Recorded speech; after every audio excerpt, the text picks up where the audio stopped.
Hi guys, how's it? 34-21, the Canada win over USA Eagles Rugby.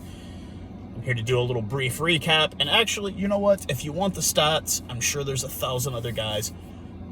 Let me talk about what I didn't like about all of this. Obviously, you saw the photo that I posted before the match of where this particular match was happening. This is a Rugby World Cup qualifying match. And it looks like you held it outside of a YMCA. Yeah, that was a bit embarrassing. This was game 1 of 2. It's a point system, so whoever scores the most points will have the higher seed playing South America qualifier, yada, yada, yada, deciding who will end up in the group of death with France and the All Blacks. That's basically all this is deciding here. So obviously neither team has had all that much success at the World Cup level, other than, as I mentioned previously, Canada making the quarterfinal in 1991. Pretty much the Toronto Arrows are the Canadian National Rugby Union team now, and you could kind of tell it's pretty rusty from the get-go if you can go and find some of the highlights. Another complaint fest is that this wasn't even broadcast here in the U.S. on any network. You had to pay Flow Sports to watch it.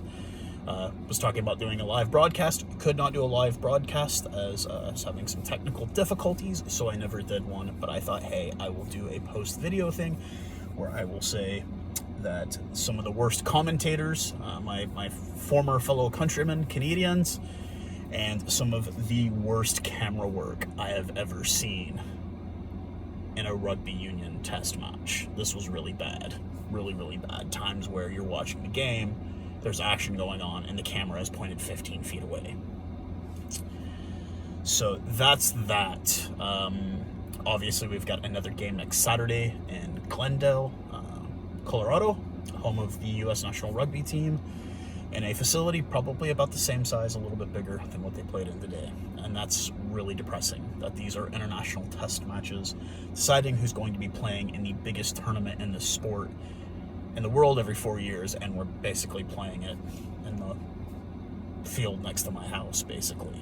That's USA Rugby trying to grow the sport. And I've already done a rant. You can go back and find out about how much I hate USA Rugby, how I think they are destroying any chance of the sport becoming a success in this country, because they really only seem keen on making money, and that's about it.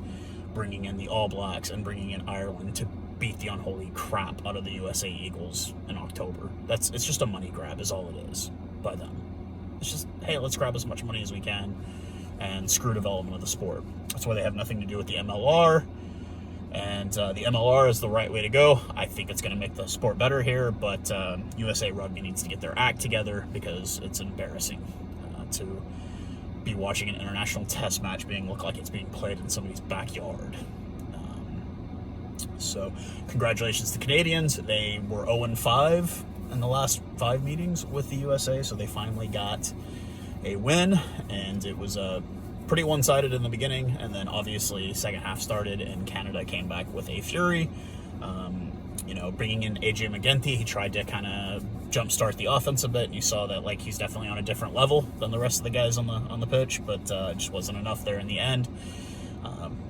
Canada got away with the victory pretty convincingly, so that is that. Don't really need to say much about the game. It was pretty embarrassing to watch. I'm saddened by how pathetic the organization is for putting these sports together. These are two countries that are very, very wealthy, and they're playing national teams in a backyard, basically. So I will try not to be too negative on the video, but that's all I really have to say about that.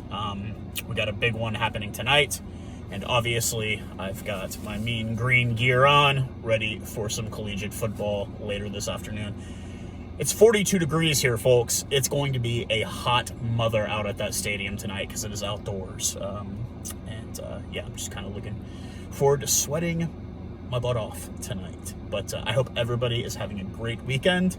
I think mine's going to get a lot better now that that's out of the way with that. And did catch the Griquas, is it Griquas and Sharks game this morning. Man, that Curry Cup that's entertaining rugby.